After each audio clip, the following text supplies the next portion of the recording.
नमस्कार। आज मैं आपको भाई दूज की कथा सुना रही हूँ। एक बुढ़िया माई थी, उसके 7 बेटे और बेटी थी। एक बेटी थी, बेटी की शादी हो चुकी थी। बुढ़िया माई को एक दुख था, उसके 7 बेटों में से 6 बेटे मर गए थे। जब भी उसके बेटे की शादी होती, फेरों के समय एक नाग आता और उसके बेटे को डस लेता था। बेटे की वही मृत्यु हो जाती और बहू विधवा। इस तरह उसके 6 बेटे मर गए।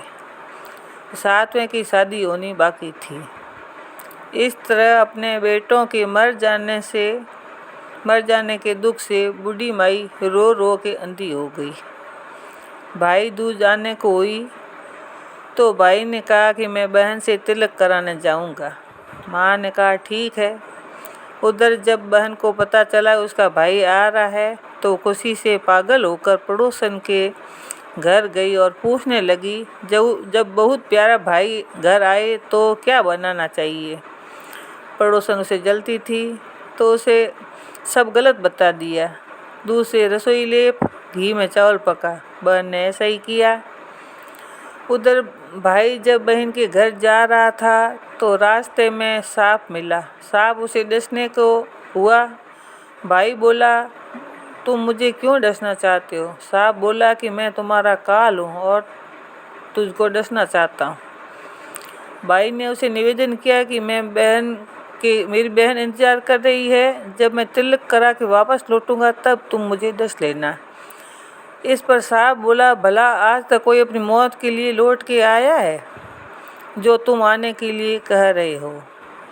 भाई ने कहा, अगर तुझे यकीन नहीं है तो तू मेरे झोले में बैठ जा। इस पर भाई ने कहा कि अगर तुझे विश्वास नहीं है तो मैं के झोले में बैठ जा। सांप ने ऐसा ही किया। बहन के घर जब भाई आया तो वह बहुत खुश हुई। भाई बोला कि बहन जल्दी से खाना दे, बड़ी भूख लगी है। अब बहन खाना कैसे दे, क्योंकि पड़ोसी के बताए अनुसार दूध लीप कर रसोई सूखी नहीं और घी में चावल पके नहीं। तब भाई ने कहा, बहन इतनी देर क्यों लग रही है, तुम क्या पका रही है। ऐसे में भाई ने बहन को पूरा तरीका बताया कि गोबर से रसोई लीप, दूध में चावल पका। बहन ने ऐसा ही किया। खाना खा के भाई को बहुत जोर से नींद आने लगी। इतने में बहन के बच्चे आ गए। बोले, मामा हमारे लिए क्या लाए हैं। भाई बोला कि मैं कुछ नहीं लाया। इस पर बच्चों ने मामा के झोला ले लिया और खोलकर देखा तो उसमें सांप की जगह हीरे का हार था। अगले दिन भाई बोला कि अब मुझे जाना है, मेरे लिए खाना रख दे। बहन ने उसके लिए लड्डू बना के एक डिब्बे में रख दिए। भाई कुछ दूर जाकर थक कर पेड़ के नीचे सो गए। उधर बहन के जब बच्चों को भूख लगी तो माँ से कहा कि खाना दे दो। माँ ने कहा कि खाना अभी बनने में देर है। तो बच्चे बोले कि मामा को जो रखा था वही दे दो। वह बोलो कि लड्डू बनाने के लिए बाजरा पीसा था, वही बचा पड़ा है, वह चक्की में जाकर खा लो। बच्चों ने देखा कि चक्की में तो सांप की हड्डियाँ पड़ी है। यह बात माँ को आकर बताई तो पागल सी होकर भाई के पीछे भागी। सभी से पूछती है, किसी ने मेरा भाई देखा। तब एक ने बताया कि कोई लेटा तो है पेड़ के नीचे, देख ले वही तो नहीं है। भागी भागी पेड़ के नीचे पहुंची, अपने भाई को नींद से उठाया। भैया तूने मेरे लड्डू तो नहीं खाए।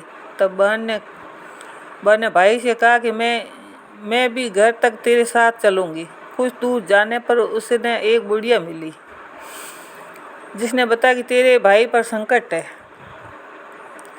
तेरे 6 भाई मर गए, सब 7वें की शादी होने पर यह भी मरेगा। बहन ने बहुत प्रार्थना की। प्रार्थना करने पर बुढ़िया से भाई के बचाने के लिए रास्ता पूछ लिया। भाई के पास आकर बोलने लगी, तू तो जलेगा, कुटेगा, मरेगा। भाई चौंक गया पर उसे कुछ समझ नहीं आया। इस तरह दोनों भाई बहन माँ के घर पहुँचे। थोड़ा समय के बाद भाई के लिए सगाई आने लगी। उसकी शादी तय हो गई। जब भाई को सहरा पहनाने लगे तो वह बोली, इसको क्यों सहरा बांधेगा, सारा तो मैं बांधूंगी, ये तो जलेगा मरेगा। बहन ने देखा कि उसमें कलंगी की जगह सांप का बच्चा था। बहन ने उसे निकाल के फेंक दिया। सभी लोग बहन की तारीफ करने लगे। अब जब भाई घोड़ी चढ़ने लगा तो बहन फिर बोली, ये घोड़ी क्यों चढ़ेगा, घोड़ी पर तो मैं बैठूंगी, ये तो जलेगा मरेगा। सबने उस घोड़ी पर भी चढ़ने दिया। अब जब बारात चलने को हुई तब बहन बोली कि पहले इस दरवाजे से मैं निकलूंगी, यह तो पीछे के रास्ते से जाएगा। दरवाजे से मैं निकलूंगी। जब दरवाज़ा नीचे से जा रही थी, दरवाज़ा अचानक गिरने लगा। रास्ते में ऐसा करते करते फेरों का समय आ गया। जब दुल्हन आई तो उसने दुल्हन के कान में कहा कि अब तक तो मैंने तेरे पति को बचा लिया, अब तू ही अपने पति और साथ ही अपने मरे हुए जेठों को बचा सकती है। फेरों के समय एक नाग आया। वो जैसे ही दूल्हे को डसने को हुआ, दुल्हन उसे एक लोटे में भरकर ऊपर से प्लेट से बंद कर दिया। थोड़ी देर बाद नागिन लहर लहर करती आई।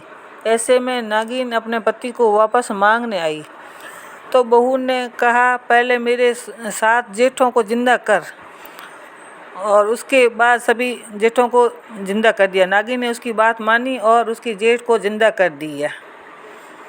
उधर रो रो कर बुढ़िया के बुरा हाल था। अब तो मेरा 7वां बेटा भी बाकी बेटों की तरह मर जाएगा।